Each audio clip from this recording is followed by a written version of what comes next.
What is the greatest performance edge inhibitor? Whether it's in business, in sports, or in creative pursuit, fear can seriously limit your ability to perform at your very best. We'll review here why fear, often labeled as a primal emotion, is the greatest performance inhibitor, and what to do so that it is no longer one of the most significant obstacles to your high and peak performance. I am Coach Soul.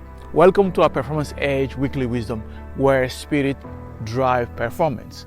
Today we'll be talking about fear as your greatest performance edge inhibitor and how to overcome it. And I promise you really want to pay close attention to the 4 different parts we'll discuss here. In the first part, we'll review the negative impact of fear on your performance. In the second part, we'll see the 5 different forms of fear manifestation in your day-to-day, so you can identify them when you are facing them, which will make you understand why fear is a silent killer of your performance. And in the third part, which is my favorite, we'll dig deeper in the spirit performance realm, where I'll share with you the root cause of fear, which will equip you to understand whenever fear arises, and that will lead us into a fourth part on what to do to overcome fear, since you will know the root causes. Ready? Let's jump in. Fear can be a powerful motivator as a primal emotion to ignite or trigger you to change or to move from your stagnant circumstances. But when it becomes excessive or misplaced, it can severely impede your performance. Let's talk about the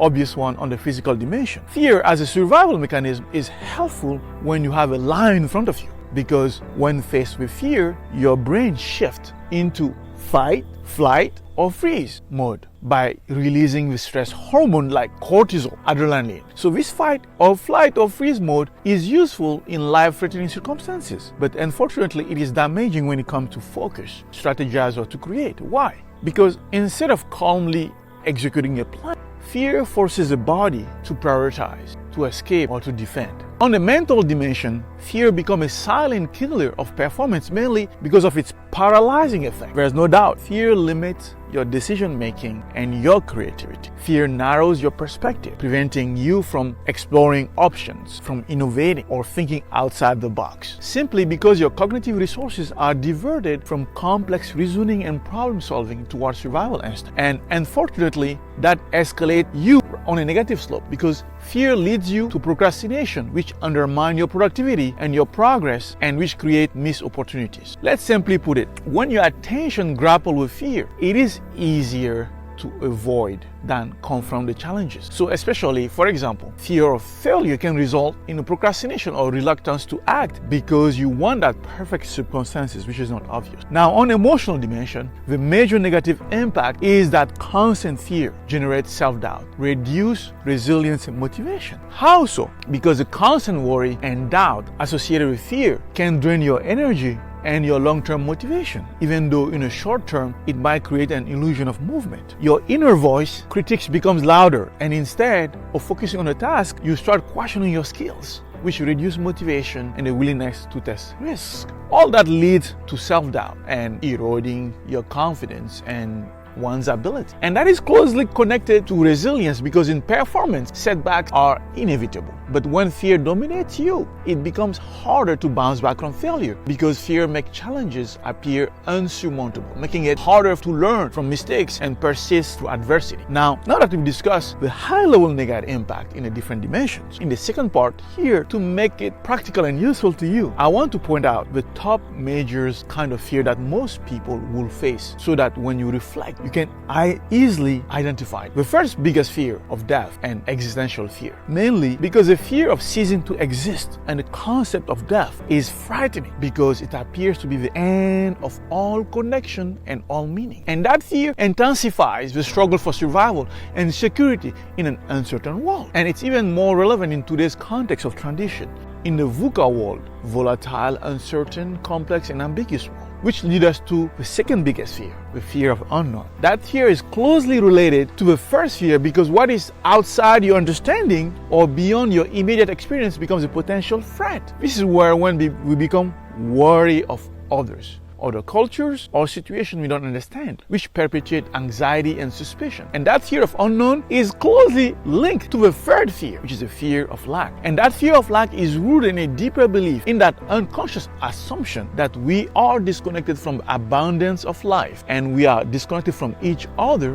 which leads to create the perception that there is not enough.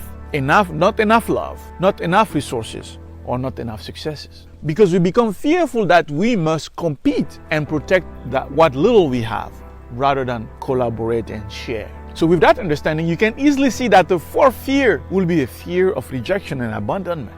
How is it so? Because simply, we worry about being rejected. We worry about being abandoned or not accepted by our community or social group. Because that sense of isolation intensifies, leading to anxiety over social interactions, over relationships, and self-worth. And obviously that leads us to a major fifth fear, or a fear of failure and judgment. Because when you believe that you stand alone, it makes failure seem personal and final. So rather than part of a shared human experiences of growth and learning, and in fact, if you ask yourself where public speaking is, in case you might have heard that it's one of the most common shared fears that will fall under this fear of failure and judgment category. So now that we have discussed the 5 top major fear that you can recognize in your daily activities, it will be relevant to move on to a third part of root cause of fear. And this is where the realm of the quantum, though, where spirit-driven performance is key. What I mean is that when you look at all the manifestations and different forms of fear we discuss, at the core, there is only one root cause for fear. In essence, energetically, one thing and only one, it's the illusion of separation. Yes, the illusion of separation. What do I mean by that? The illusion of separation is a belief that we are isolated and disconnected from others. The world, or even our inner selves, this perception of disconnection fuels fear in profound ways. Let's simply look at the 5 fears I described. Let's simply look at the 5 fears I described earlier, so you can see the underlying root cause. The first fear we talked about was the fear of unknown. And how is it related to that illusion of separation? Because when we see ourselves as separate from others or the world, we create an us versus them mindset. Second, the fear of lack. With illusion of separation fosters a scarcity mentality. Third, fear of rejection and abandonment. When we see ourselves as fundamentally separate from others, we develop a fear of not belonging. Fourth, fear of failure and judgment. Clearly, separation leads to a heightened sense of ego where we feel our actions and worth are entirely on our shoulders. And fifth, fear of death and existential fear. At a deeper level, the illusion of separation feeds existential fear. So as you just saw, with 5 fears, with these top 5 fears, you can understand why perceived isolation can lead to 3 bottom line feelings. The feeling of being vulnerable, the feeling of uncertainty, and the feeling of anxiety, which lead us to our 4th part on overcoming fear for peak performance. How do you break from fear's grip? Awareness is the first step. Understanding that fear is a natural part of life that is needed in some degree and scale, but it doesn't define who you are. It's important to see the impact in the different dimensions of human experience. In a mental dimension, as long as we are physically safe, it's important to know that illusion of separation is a mental construct. Particularly if you look at the fear in the spirit dimension being reflected in the emotional dimension through the 3 feelings of vulnerability, uncertainty, and anxiety. Vulnerability. When we see ourselves as separate entities, we become vulnerable to external threats and internal insecurities. We fear loss, rejection, and pain, as these experiences can threaten our sense of self. Uncertainty. Separation creates a sense of uncertainty about the future. We worry about what might happen to us, and the unknown can be a breeding ground for fear. Third, feeling disconnected from others can lead to feelings of loneliness and isolation. But we are social creatures, so loneliness can be particularly stressful for us as human social beings. Now, as you can see, I can talk about this some more, but I don't have time to go into a different strategy and technique here, especially that I have an online course ready and sold for people that want to learn further. But regardless, I hope you can see now that ultimately, since you understand the root cause of fear, the ultimate solution to overcome fear will be to understand and equip yourself on how overcoming the illusion of separation. Yes, the illusion of separation. Why? Because when we realize that we are part of a larger whole, whether that be society, nature, or the universe, fear begins to dissipate. Recognizing our interconnectedness fosters compassion, trust, and a sense of abundance. Instead of fear, we cultivate empathy, belonging, and resilience.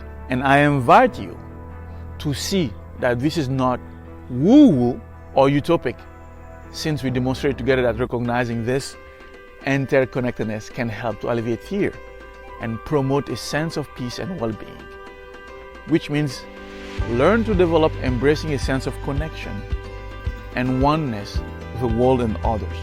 Here's a fact: all major techniques and tools about overcoming fear have a root in overcoming these fundamentals I described, whether it be sports psychology, sport performance, therapist, visualization, and reframing failure as a learning experience, and so on and so forth.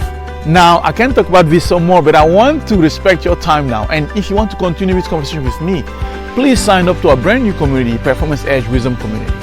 And the link is right there, and you will get access to more tips and relevant answers to your real problems.